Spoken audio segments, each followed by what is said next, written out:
everyone, it's Catherine from Dryer Days Art Studio. Thank you so much for being here today. I ask if you guys are enjoying this video and all of my other videos, please like, comment, and subscribe. It really helps me out and it's free for you. So I'm going to be working on two of these Ds today. I've had several requests to do a geode style in the block letters. And so I've had this done for a few weeks now, but it's kind of taken me a while to get the video together because unfortunately I lost some of the footage. My battery died on my recording device, and so I've been trying to pull this together for you guys. And I've also been sick. As you might be able to hear, my voice is still a little bit scratchy, but I wanted to get this video up and out for you guys this week because I didn't get one to you last week because I was sick. So I think these turned out gorgeous. I used a ton of products, all from my store, Dryer Days Art Studio, from my Color Joy line. And so let's get right into these and I'll show you how I made them.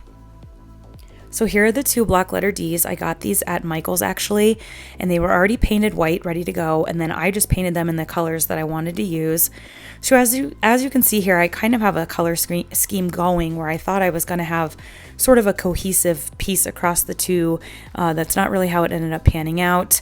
Because some of my crystals I ran out of and I kind of had to work with what I had handy. So these crystals that I'm working with right here are actually made from the molds in my store of the geode clusters that I have available. So these are not real quartz, but you can see here I'm kind of figuring out where I want to put them, how I want to place them, and then I'm going to use my hot glue gun to glue them down. And I'm also going to use some plastic gems as well as some fiberglass. And I will link all of this in the description for you guys so you know where I got everything. All of the pigments that I use in this are going to be from Dryer Days Art Studio. And the resin that I'm going to use for this piece is Total Boats Tabletop Epoxy. So just going to go around here and get some of the bigger clusters of the crystals down. And you know, I like things to look balanced. So even though these don't have kind of the cohesive going across the two Ds togetherness, I did feel like I got these pretty well balanced.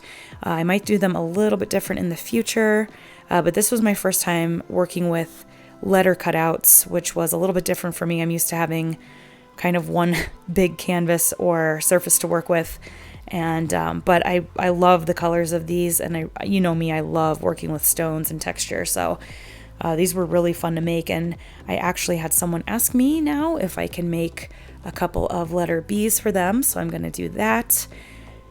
And yeah, so let's keep moving here through the video.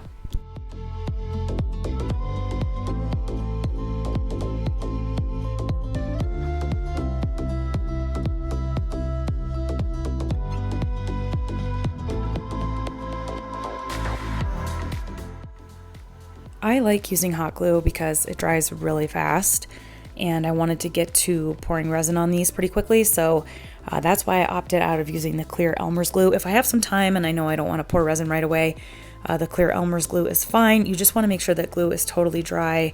You don't want any moisture at all on your pieces when you're working with resin because that will interact with it. Okay, so here is what I have of the footage of pouring the resin. As I said, it's a little bit limited, so I'm going to explain to you what I'm doing as I go. So this right here is the darkest blue color cream from Dryer Days Art Studio mixed with clear resin from Total Boat. And we're just going to use the stick here to kind of place it down in certain areas. I say this in other videos too, but I like to paint the board too because if you leave some clear blank areas, you'll have a nice layering effect as that painted surface underneath peeks up and out. I love this darkest blue color cream so much. I actually formulated this myself and made it myself. And what I have left in the store is all that I'm going to have left. I am not making any more of this. I am getting some new different pigments into the store that I'm so excited to bring to you guys, but I'm going to wait to formally announce what's coming for a little bit. But just know that we do have some very new and exciting things coming. So if you think you want this darkest blue color cream, I would get it now because, like I said, once it's gone, it is gone. I will not be restocking this. And it's a very beautiful blue. I was looking for a really, really dark blue, almost black, but just like the darkest blue I could find, and I could not find one. So I made one myself. And here we're just going to use a little bit of clear resin. I'll sprinkle some of that clear over the rock and the texture in the glass sections too. I do that in almost every video just to make sure that they are nice and secure. I have some new pigments over there that I'm using for the first time. We have a light gold shimmer and a deep gold shimmer, and those are some ultra sparkly. They are actually pigment pastes, or I'm sorry, they are actually mica pigments, but they are so sparkly that they almost look like glitter.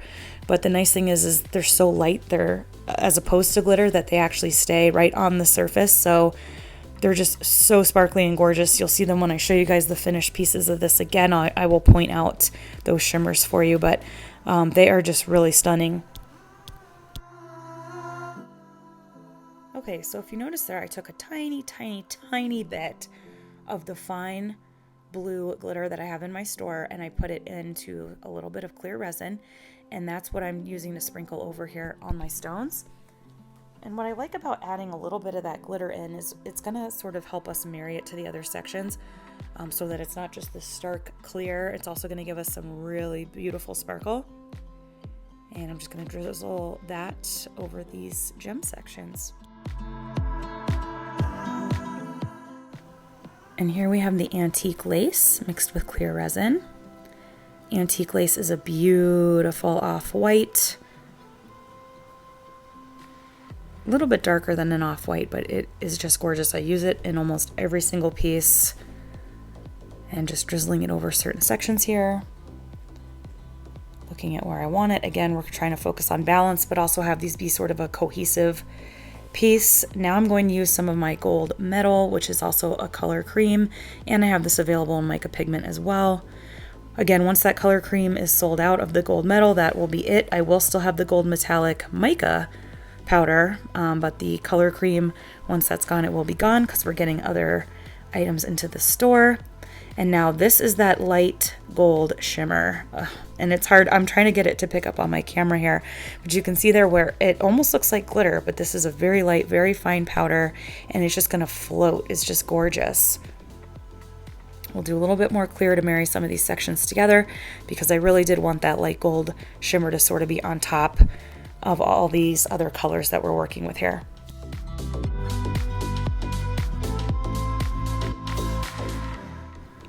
And I'm just going to work here to keep filling out the piece using antique lace, using more of that darkest blue, using a little bit more clear, and of course using that light gold shimmer. I am going to use a gloved finger to sort of marry these sections together by lightly tapping. I'm going to hit with some heat. I'm going to hit with a little bit of rubbing alcohol. And then the resin on these letters really moved around quite a bit in the curing process. And I wasn't sure if I was going to do a second layer. This right here is that light gold shimmer that I'm putting on top of all the other colors. But I really like the way that it all moved around, and it was just beautiful. I decided not to do a second layer, but what I did decide to do was add some gold gilding paint around the edges of the stones and the glass glitter. And then I also added just some lines in to give us that beautiful true to geode look feel. And then I did do a clear coat over the entire thing to make sure that that gold gilding paint was secure. And the reason I'm telling you all of this now is because, like I said, my battery did die on my device, and so that was not captured. Here you can see the technique with my glove finger of just gently marrying these sections all together. And I will see you guys back here when they're all done.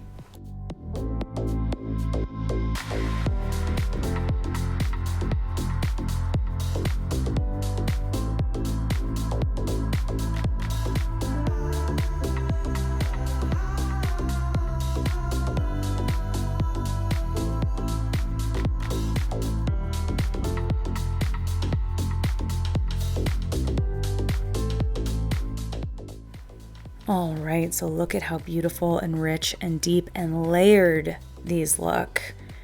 So let's zoom in here. See that dusting of what looks like glitter, light gold glitter in there? That is that light gold shimmer. Beautiful pigment. And you can see how these colors all blended together, how that antique lace meshed with that gold metallic pigment. You can see the darkest blue in there, just stunning. And then you can see where I added the gold gilding paint around the stones and some lines here. And then I did a beautiful clear flood coat to just seal these. And they are now shiny like glass and gorgeous. Here's that video again in the sunlight just to show you guys really the sparkle. This was my favorite D. I liked both of them, but this one turned out my favorite. And just gorgeous with those colors in there and the lines with the gilding paint. I just think the dark blue and the lighter golds are just so beautiful together. And you can really see how those crystals are sparkling in the sun because we added that resin with just a touch of that glitter in there. And here's another little video of them outside in the beautiful Colorado rocks in my backyard. And they're just beautiful. I'm so happy with these. So I hope you guys enjoyed this video. A lot of you have been asking for me to do some block letters. I hope you guys enjoyed. Please like, comment, and subscribe if you did. I love you all so much. Thank you so much for 4 years on YouTube. I'm just so grateful and so happy that I can do this job and I can interact with you guys. And just thank you so much. And until next time, keep on pouring.